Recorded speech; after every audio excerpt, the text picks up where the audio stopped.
రేపు వచ్చేటప్పుడు లేదంటే ఏం చేస్తున్నారు? గడ్డం షేవ్ చేసుకురాలేదంటే మోకాళ్ళ మీద కూర్చోబెడతాను. క్లాస్కి వెళ్ళు. నేనంటే అందరికి టెర్రర్, వీడంత ఆఫ్టర్ ఆల్.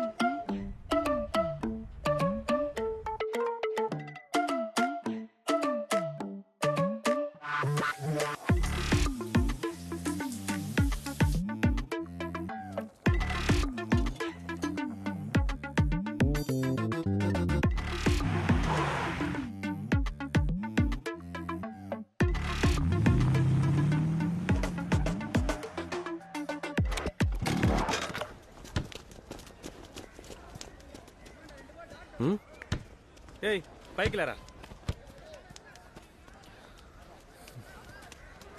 నువ్వెప్పుడు క్లాస్కి వెళ్ళవారా? Good morning sir. Good morning. Good morning sir నీ మీటింగ్ మీటింగో? నీంగలల్ల సార్ నీయా వీణెందుకు మీటింగ్ పిలుస్తున్నారు? ఏదైనా తప్పు చేశాడా?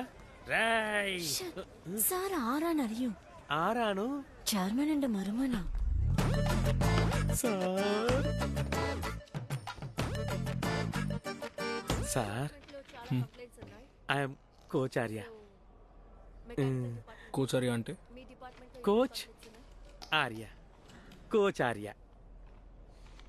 Your good name sir? చెయ్యవండి సార్ ప్లీజ్. జో. Beautiful name sir.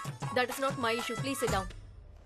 Ma'am So, students எல்லாம் பயங்கர ஸ்ட்ரெஸ் ஆயிட்டு ஃபீல் செய்யணும். அதுകൊണ്ടാണ് ഒരുപാട് కంప్లైంట్స్ വന്നത്. నేను చూసాను చాలా లెటర్స్ స్టాఫ్ గురించి, మేనేజ్మెంట్ రూల్స్ గురించి.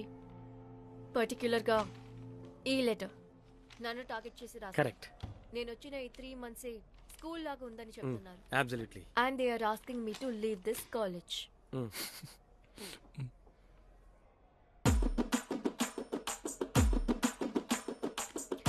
ఎనీవే, ఇలా ఎన్ని లెటర్స్ వచ్చినా సరే నాకు ఎటువంటి ప్రాబ్లం లేదు. నేను నా ఐడియాస్ని చేంజ్ చేసుకోను. నాకు డిసిప్లినే ముఖ్యం. So next month cultural start అవబోతుంది. కల్చరల్స్ని ఎవరు లీడ్ చేయబోతున్నారని డిసైడ్ చేసి నేను ఇన్ఫార్మ్ చేస్తాను. Will have another meeting after that. About semesters మీకే తెలుసు. పాస్ట్ 5 yearsగా ఆ performance is not up to the mark. ముఖ్యంగా మెకానికల్, ట్రిపుల్ ఇక సివిల్. నన్ను కూడా తీసుకెళ్ళండి సార్. ఇంకో 2 please days sir. Department heads నాకు వచ్చి రిపోర్ట్ ఇవ్వాలి.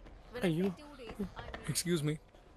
మానవత్వం లేకుండా వదిలి వెళ్ళిపోతున్నాడే. అయ్యో ఇప్పుడు ఏం చేయాలి? ఈవిడ మాట్లాడేది ఏమీ also అర్థం coming కాదే. back to sports performances. అసలు ఏం కోచార్య training ఇస్తున్నారు? నింగలకాన పేరెంట్స్ వന്നു. అమ్మే, మా అమ్మ ఇప్పుడు నన్ను ఎందుకు కలవడానికి వచ్చింది? అయ్యయ్యో. Anyway, semester exams are coming. Kindly update all the students about the timetable and everything. Sir, మా పేరెంట్స్ ఎక్కడా? హే ఊరుకోవయ్యా. అమ్మయ్యా, అబద్ధం చెప్పారా? అయ్యో సార్, మీ వైఫ్ని తిడుతూ లెటర్స్ వస్తున్నాయని మీరేమీ ఫీల్ అవ్వకండి సార్. స్టూడెంట్స్ కరెక్ట్ గానే రాశారు కదా సార్, స్టూడెంట్స్ కాదు నేనే. టార్గెట్ చేసి రాసిన లెటరు నేనే సార్. అలా చూడకండి, పోండి. లేకపోతే ఏంటి సార్, బాయ్స్ కి వేరుగా గర్ల్స్ కి వేరుగా లంచ్ టైం అంట. వచ్చే వారం నుంచి స్టాఫ్ కూడా సెపరేట్ గా లంచ్ టైం పెడుతున్నారంట సార్. మీరే చెప్పండి సార్, మగాడి పక్కన కూర్చొని తింటే ముద్దు లోపలికి ఎలా దిగుతుంది సార్? సార్, ఇంట్లో కూడా బాయ్స్ అండ్ గర్ల్స్ వేరువేరేనా? అయ్యో, గాయపరిచాను అనుకుంటాను. నేను ఓవర్గా మాట్లాడాను అనుకుంటాను. ఎలాగో మేనేజ్ చేద్దాం. ఇటారా, మీ ముందు ఎలా కూర్చోమంటారు సార్? ఆ రోజు గడ్డం పట్టుకుని లాగావు కదా, అప్పుడు ఆలోచించాల్సింది. అయ్యో, నేనైనా పీటీ మాస్టర్ అని మీతో చెప్పాను. మీరు ఓనర్ అని ఒక్క మాట చెప్పుండొచ్చు కదా సార్. నువ్వు ఆ రోజు ఆ మెసేజ్ చూసిన తర్వాత కూడా నేనే ఓనర్ అనుకుంటున్నావా? అవును కదా, కానీ ఏది ఏమైనా మీరే కదా సార్ ఓనర్. ఇప్పుడు ఆ టాపిక్ ఎందుకు? సరే, మీ మేడం గురించి చెప్పు. మీరు ఏ విషయం గురించి అడుగుతున్నారో అర్థం కాలేదు సార్. హే, మీ మేడం ఎలాంటి వారు, కాలేజ్ని ఎలా రన్ చేస్తున్నారు? మేడం గురించి ഒന്നും കുഴപ്പമില്ല. మేడం మలయాళియో? ആണ് സാറിന് മലയാളം അറിയുമോ? కొరచ അറിയും. నీకు తెలియదు ఏమీ లేదు కదా సార్. నాకు పర్సనల్ గా తెలుసు, ప్రొఫెషనల్ గా ఎలా ఉంటారని. మేడం చాలా ప్రొఫెషనల్ సార్.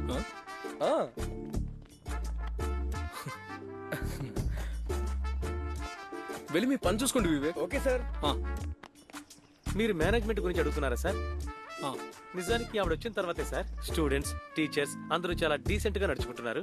కాలేజ్ కూడా కరెక్ట్ టైమింగ్ కి జరుగుతోంది. అన్ని కూడా పర్ఫెక్ట్ గా ఉన్నాయి సార్. ఆవిడ వచ్చిన తర్వాతే. నిజం చెప్పవా? అసలు మనిషేనా సార్ ఆవిడ? స్టాఫ్ ఎవరో స్టూడెంట్ ఎవరో కూడా తెలియట్లేదు సార్. ఆ రేంజ్ లో ఆవిడ టార్చర్ పెడుతున్నారు సార్. మీ మేడం కొంచెం పొగరెక్కువ మాట్లాడుకుంటున్నారు. ఆ రోజు మీరు నాతో పేరెంట్స్ వచ్చారని చెప్పారు కదా సార్, నేను కూడా నాకే పేరెంట్స్ మీటింగ్ ఏమోనని భయపడిపోయాను సార్. ఒక్క ముక్కలో చెప్పాలంటే ఆవిడికి ఏమంటున్నావు? Head weight sir. అది కాన్ఫిడెంటా? స్టాఫ్ అని కూడా చూడకుండా స్టూడెంట్స్ ముందే ఇదేంటి? Nose cut sir. அது கொரிய தேசம் காணிச்சாலும் அதுக்குண்டு ஒரு காரணம் உண்டாகும். మగవాళ్ళు కనిపించారంటే వాళ్ళకి అస్సలు విలువ ఇవ్వట్లేదు సార్. ఇదేంటో అడిగి చూడండి. ஆணாயிலும் பெண்ணாயிலும் ஒன்னும் நோக்கில்ல, ஆறாயிலும் முகத்தை நோக்கி చీత పరయం. అర్థమైంది. Super sir. కానీ దీన్ని అర్థం చేసుకున్నట్టు మీరంత ఈజీగా ఆవిడని అర్థం చేసుకోలేరు సార్. సింపుల్ అయితే పరయంగల్ వల్లి యాటిట్యూడ్ ആണ്.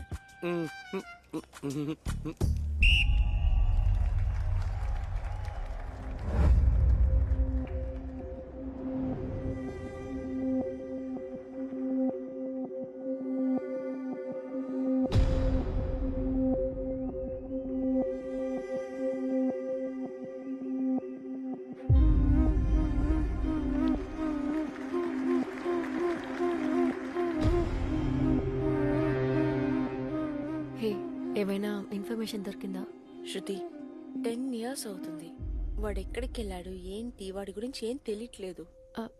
అలా కాదు, అదేంటంటే నువ్వు వెతికే అబ్బాయికి ఆల్రెడీ పెళ్ళి అయి ఉండొచ్చు, లేకపోతే వాడికైనా ఒక లైఫ్ ఉండుండొచ్చు. For God sake just move on శృతి.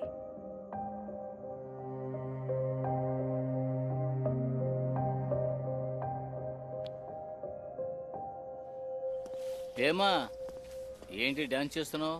బాగా ఊడ్చమ్మా. అయ్యా తుడిస్తే చెత్తంతా పోవాలి.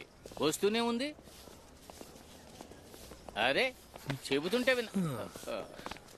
ఎప్పుడు చూసినా అవన్నీ ఏదో ఒక విషయంలో ఏదో ఒకటి అంటూనే ఉన్నారు. చూస్తూ ఉండండి, ఏదో ఒక రోజు మిమ్మల్ని ఎదిరించి తాట తీస్తారు. తను మాట్లాడదయ్యా, నోరు తెరిచి మాట్లాడు. చూడండి, ఇది చాలా ఓవర్ కాన్ఫిడెన్స్. సరే, ఇంట్లో మీ భార్య దగ్గర మీరు బాగా తిట్టించుకుంటారా? ఆ ఫ్రస్ట్రేషన్ ని ఇక్కడ బ్యాలెన్స్ చేస్తున్నారా? నిజమే నిజమే. ఒకప్పుడంతా డైలీ తిట్టేది, అరిచేది, కొట్టేది, ఊరంతా నిలబడి చూసేవాళ్ళు. అది ప్రేమతో ఆ విధంగా చేసేది. కానీ ఇప్పుడు అసలు మాట్లాడమే లేదు. చాలా ఏళ్ళయ్యింది. ఏంటి నిజంగా? అదే తిట్టే సాగుతో అయినా నాతో మాట్లాడకపోతుందా అనే డైలీ ఇలా ఏదో ఒకటి అంటూ ఉంటాను. అయినా సరే తను మాట్లాడడం లేదు.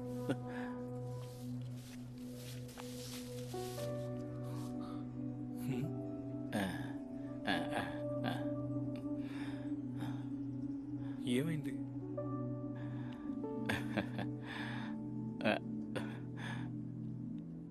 నా కొడుకు నేను చంపేశాను బాబు. డైలీ నైట్ డ్యూటీ చేసి వచ్చి పడుకుంటే పగలు నిద్ర రాదు. అందుకని 2 పెగ్గులు వేసేవాడిని. ఎప్పుడూ నా కొడుకుని తనే స్కూల్కి తీసుకెళ్లేది. ఆ రోజు ఎందుకో దానికి ఒంట్లో బాగోలేదు. నన్నే స్కూల్కి తీసుకెళ్ళమని చెప్పింది. నేను నా కొడుకుని తీసుకుని స్కూల్కి వెళ్లే దారిలో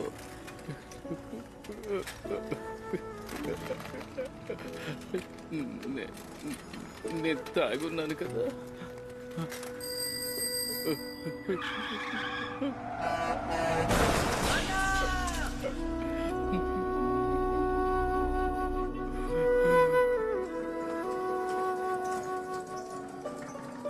పదిహేను రోజుల తర్వాత నేను కళ్ళు తెరిచాను. స్పాట్లో నేను ఆ కొడుకు చచ్చిపోయాడని చెప్పారు.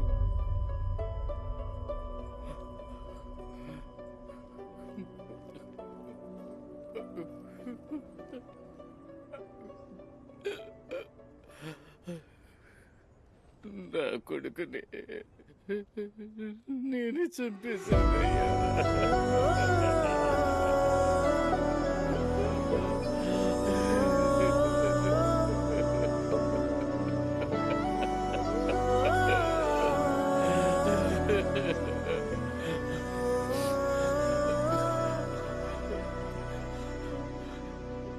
తర్వాత నేను తాగడం లేదు, తను నాతో మాట్లాడడం లేదు.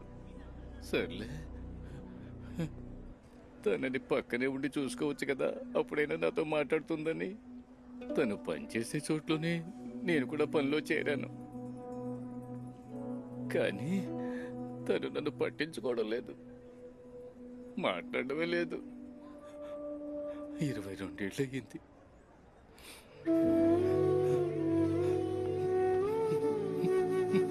ఏడవకుండా, ఆవిడ ఖచ్చితంగా మీతో మాట్లాడతారు. ఆవిడ మీతో మాట్లాడినప్పుడు ఖచ్చితంగా మీరు చిన్నపిల్లల్లా మారిపోతారు. ఏమయ్యా సెక్యూరిటీ? ఏంటయ్యా, నేనైతే నేను పిలిచాను, ప్రాబ్లం ఏంటి? సార్, ఆయన గేట్ దగ్గర నిల్చోవాలి. సార్ సార్ నేను వెళ్ళొస్తాను సార్. సారీ అన్నా. సార్. గేట్ దగ్గర వెళ్ళండి. Okay sir. ఏంటన్నా? సార్, ఆయన గేట్ దగ్గర నిల్చోవాలి సార్.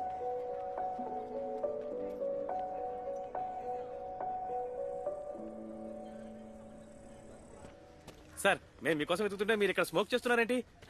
ఏంటి సార్, కాలేజీలోనే స్మోక్ చేస్తున్నారు? టెన్షన్ గా ఉందని స్మోక్ చేస్తున్నాను. టెన్షన్ గా ఉందని స్మోక్ చేస్తున్నారా? నువ్వు స్మోక్ చేయవా? నేను ఒకానొకప్పుడు ఏంటిది? చైన్ స్మోకర్ని అని చెప్తున్నాను. ఓ, మరి ఇప్పుడు టెంప్ట్ అయితే ఏం చేస్తావు? టెంప్ట్ అయితే దానికి ఒక ట్రిక్ ఉంది సార్. డీప్ బ్రీత్ తీసుకోవాలి. ఇలా చేస్తే ఆ ఆలోచన నాకు రాదు. ఎలా చేయాలి? సార్, ఏంటి సార్ మీరు ఇలా చేసేశారు? ఏంటి సార్ ఇలా చేశారు?